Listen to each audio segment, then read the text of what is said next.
A horse archer is a cavalryman armed with a bow, able to shoot while riding from horseback.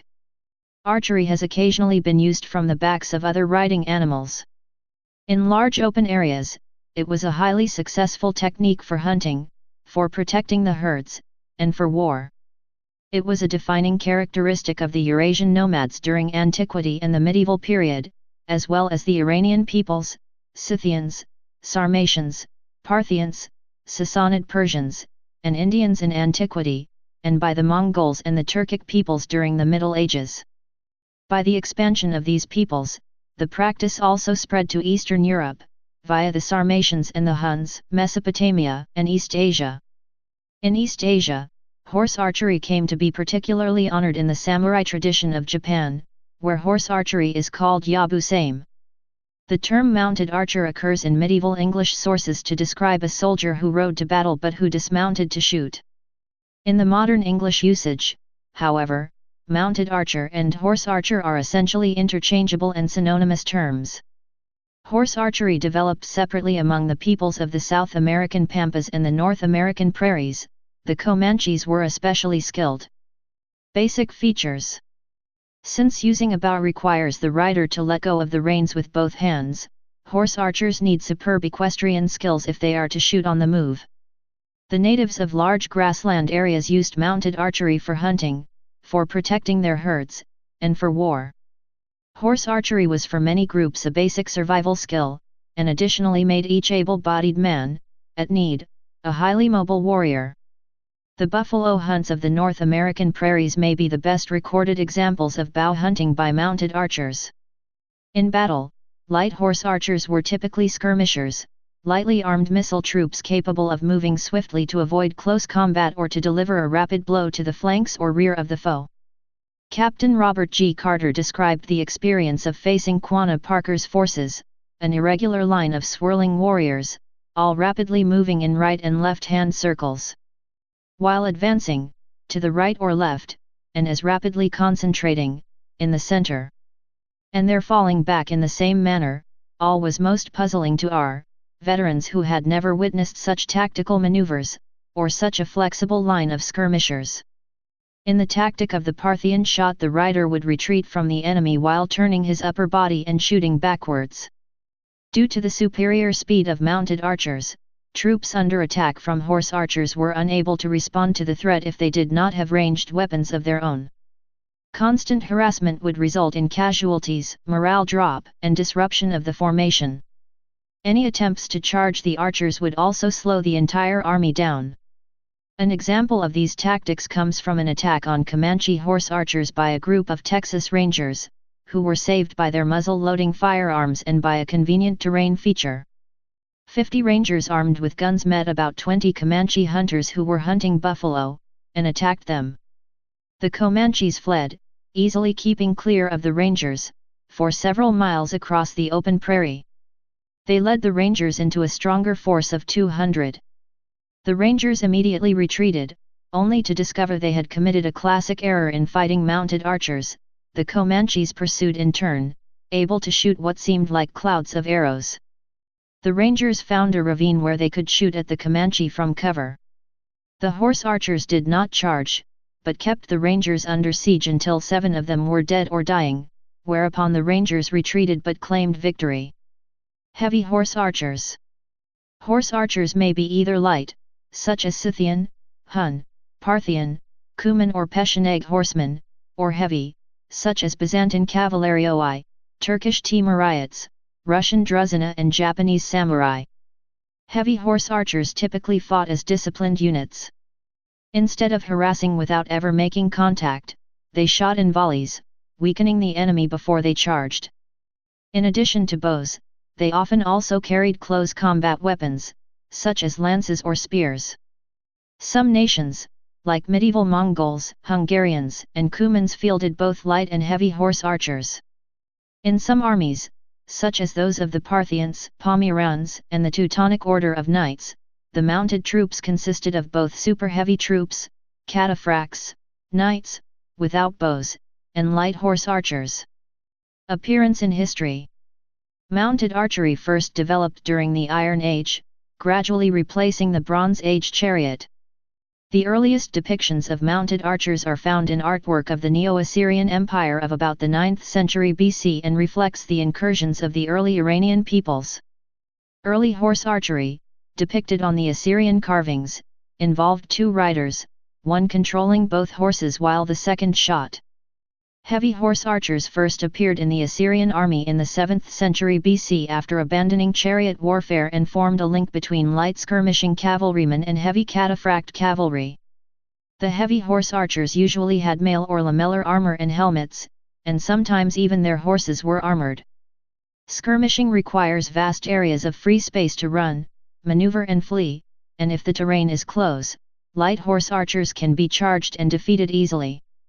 Light horse archers are also very vulnerable to foot archers and crossbowmen, who are smaller targets and can outshoot horsemen. Large armies very seldom relied solely on skirmishing mounted archers, but there are many examples of victories in which horse archers played a leading part. The Roman general Crassus led a large army, with inadequate cavalry and missile troops, to catastrophe against Parthian horse archers and cataphracts at the Battle of Carrhae. The Persian king Darius the Great led a campaign against the mounted Scythians, who refused to engage in pitched battle. Darius conquered and occupied land but lost enough troops and supplies that he was compelled to retreat. Darius, however, kept the lands he had conquered. According to the Greek historian Herodotus, the Persian general Mardonius used horse archers to attack and harass his opponents during the Battle of Plataea, which was won by the Greeks. Philip of Macedon scored an epic victory against the Scythians residing north of the Danube, killing their king, Aetas, and causing their kingdom to fall apart thereafter. Alexander the Great defeated Scythians/Sakas in 329 BC at the Battle of Jaxartes at the Syr Darya River. Later on, Alexander himself used mounted archers recruited among the Scythians and Dahae, during the Greek invasion of India.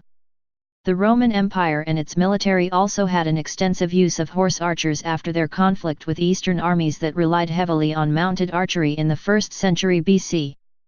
They had regiments such as the Equites Sagittarii, who acted as Rome's mounted horse archers in combat. The Crusaders used conscripted cavalry and horse archers known as the Turco Pole, made up of mostly Greek and Turks. Heavy horse archers, instead of skirmishing and hit-and-run tactics, formed in disciplined formations and units, sometimes intermixed with lancers as in Byzantine and Turkish armies, and shot as volleys instead of shooting as individuals. The usual tactic was to first shoot 5 or 6 volleys at the enemy to weaken him and to disorganize them, and then charge. Heavy horse archers often carried spears or lances for close combat, or formed mixed units with lancers. The Mongol armies and others included both heavy and light horse archers.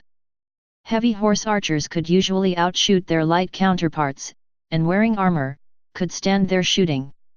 The Russian Druzhina cavalry developed as a countermeasure to the Tatar light troops. Likewise, the Turkish Timurites and Capiculi were often as heavily armored as Western knights, and could stand the Hungarian, Albanian and Mongol horse archers. The German and Scandinavian medieval armies made extensive use of mounted crossbowmen. They would act not only as scouts and skirmishers, but also protecting the flanks of the knights and infantry, and chasing away the enemy light cavalry. When the battle was fully engaged, they would charge at the enemy flank, shoot a single devastating volley at point-blank range and then attack the enemy with swords, without reloading. In some instances, mounted crossbowmen can also reload and fire continuously on horseback if they use specific weak crossbows that can be reloaded easily with the hand, such as the 13th century speculum regale, and the invention of the goat's foot lever and the ratchet crane quin allowed the mounted crossbowmen to reload and fire heavy crossbows on horseback. Decline. Mounted archery was usually ineffective against massed foot archery. The foot archers or crossbowmen could outshoot the horse archers, and a man alone is a smaller target than a man and a horse. The Crusaders countered the Turcoman horse archery with their crossbowmen, and Genoese crossbowmen were favored mercenaries in both Mamluk and Mongol armies. Likewise, the Chinese armies consisted of massed crossbowmen to counter the nomad armies. A nomad army that wanted to engage in an archery exchange with foot archers would itself normally dismount. The typical Mongol archer shot from a sitting position when dismounted. Another example of combined troops winning against armies mostly of horse archers is the highly successful Han campaign against the mounted Xiongnu nomads. Well-led Roman troops managed to score crushing defeats against the Parthians, including the Roman-Parthian War of 160–166 and Trajan's War against Parthia. They even sacked the Parthian capital on 3 occasions. Horse archers were eventually rendered obsolete by the maturity of firearm technology.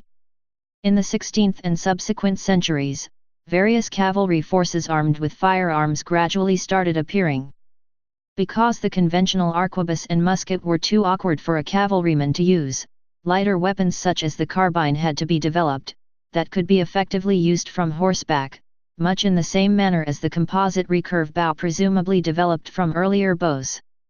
16th century dragoons and carabiniers were heavier cavalry equipped only with firearms, but pistols coexisted with the composite bow, often used by the same rider, well into the 17th century in Eastern European cavalry such as Muscovites, Kalmyks, Turks, and Cossacks.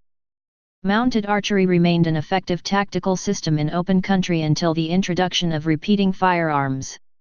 It has been proposed that firearms began to replace bows in Europe and Russia not because firearms were superior but because they were easier to use and required less practice. The Comanches of North America found their bows more effective than muzzle-loading guns. After, about 1800, most Comanches began to discard muskets and pistols and to rely on their older weapons.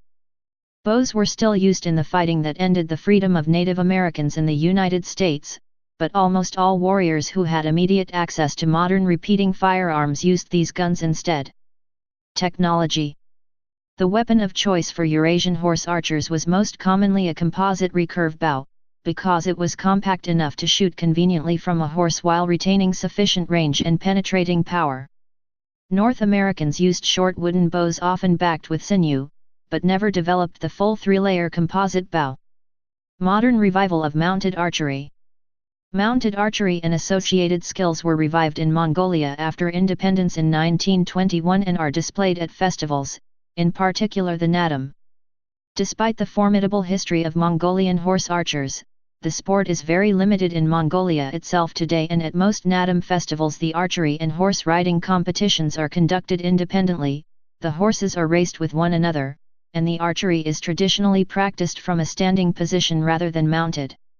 In the past 5 years a desire to revive the tradition seems to have been addressed with the foundation of the Mongolian Horseback Archery Association, whose members have competed in South Korea and Europe. Chinese mounted archery. Mathematics, calligraphy, literature, equestrianism, archery, music, and rites were the 6 arts. At the Qiuazijian, law, mathematics, calligraphy, equestrianism, and archery were emphasized by the Ming dynasty Hongwu Emperor in addition to Confucian classics and also required in the imperial examinations. Archery and equestrianism were added to the exam by Hongwu in 1370, like how archery and equestrianism were required for non-military officials at the College of War in 1162 by the Song Emperor Xiaozong. The area around the Meridian Gate of Nanjing was used for archery by guards and generals under Hongwu. The imperial exam included archery. Archery on horseback was practiced by Chinese living near the frontier. Wang Zhu's writings on archery were followed during the Ming and Yuan, and the Ming developed new methods of archery. Jinling Tuyang showed archery in Nanjing during the Ming. Contests in archery were held in the capital for garrison of guard soldiers who were hand-picked. Equestrianism and archery were favored activities of Zhu Di, the Yongle Emperor. Archery and equestrianism were frequent pastimes by the Zheng Emperor. He practiced archery and horse riding with eunuchs. Tibetan Buddhist monks, Muslim women, and musicians were obtained and provided to Zheng by his guard Che Ning, who acquainted him with the ambidextrous archer and military officer Chang Pin. An accomplished military commander and archer was demoted to commoner status on a wrongful charge of treason. Was the Prince of Lu's grandson in 1514. He was disinterested in military matters but had prowess in archery. Hongzhi Emperor. Archery competitions, equestrianism, and calligraphy were some of the pastimes of Wanli Emperor. Football and archery were practiced by the Ming emperors. Traditional Korean school. Korea has a tradition of horseback archery. In 2007, the Korean government passed a law to preserve and encourage development of traditional Korean martial arts, including horseback archery. In Korean archery competitions there are 5 disciplines that are competed separately. The major difference in Korean archery is that all arrows must be stowed somewhere on the archer or horse, unlike Hungarian style where the archer can take the arrows from the bow hand. Traditionally this is a quiver on the right thigh, but it may also be through a belt, a sash, a saddle quiver or even held in a boot or arm quiver. The first competition is a single shot to the side. The track is 90 meters, 300 feet, long, as in the Hungarian method, but carries only one target set back around 5-10 m from the track. This has a unique fascia that consists of 5 square concentric rings which increase in point score from the outer to inner. The inner, often decorated with a tiger face, is worth the maximum 5 points. Each archer has 2 passes to complete, and each run has to be completed within 16 seconds, or penalty points are incurred.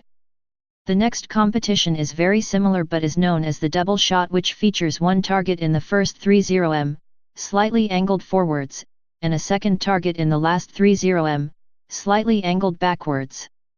The final competition for the static targets is the serial shot, which consists of 5 targets evenly spaced along a 110 meters, 360 feet, track, approximately one target every 20 meters, 66 feet, or so. In all 3 static target competitions, additional bonus points are awarded for style and form. Another major difference in Korean archery style is the Mogu, or moving target competition.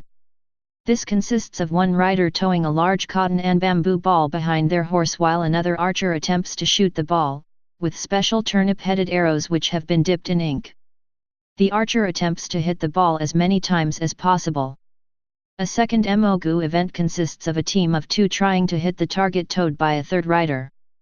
Points are awarded for how many arrows strike the ball, verified by the ink stains on the Mogu. Traditional Japanese horseback archery. The history of Japanese horseback archery dates back to the 4th century. It became popular in Japan, attracting crowds. The emperor found that the crowds were not appropriate to the solemn and sacred nature of the occasion, and banned public displays in 698. Horseback archery was a widely used combat technique from the Heian period to the Warring States period.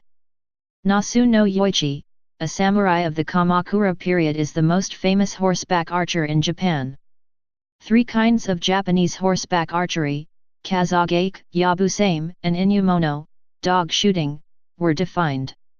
When the arquebus was introduced by the Portuguese to Japan in the 16th century, archery became outdated. To maintain traditional Japanese horseback archery, Tokugawa Yoshimune, the shogun, ordered the Ogasawara clan to found a school. Current Japanese horseback archery succeeds to the technique reformed by the Ogasawara clan. Traditionally, women were barred from performing in yabusame, but in 1963 female archers participated in a yabusame demonstration for the first time. The yabusame school of horseback archery has found a following in Australia, with the setting up of the Australian Horse Archery School, which today conducts public shows in various parts of the world. Mounted archery in the United States. Mounted archery is a growing sport in the United States, as well. Through the efforts of the Mounted Archery Association of the Americas, there are horseback archery clubs around the country. Competitive courses one might find in the U.S. incorporate the Korean, Hungarian, and Persian styles, i.e., the kabak. Participants combine the skills of an archer with the skills of a good rider to create this beautiful equestrian sport. Emphasis on care and training of the horse is evident as riders run reinless down a 90-meter course while loosing arrows at various target arrangements. Surprisingly, as challenging as the sport appears to be, many who have never picked up a bow can achieve great success with some courage and a little practice. MA3 clubs around the country offer members the opportunity to learn the sport by providing ranges, a ranking system, and competitions. Horseback archery in the United Kingdom. The National Horseback Archery Society is based at the Centre of Horseback Combat in Gaddesden in Hertfordshire. It is the governing body of horseback archery in the UK. The British Horseback Archery Association was established in 2007, and its first national competition took place in 2010. Since 2013, members have represented Great Britain in international team competitions. Postal matches are also held with participants from across the UK. Categories for disabled riders and for juniors have also been introduced. Please subscribe and thanks for watching.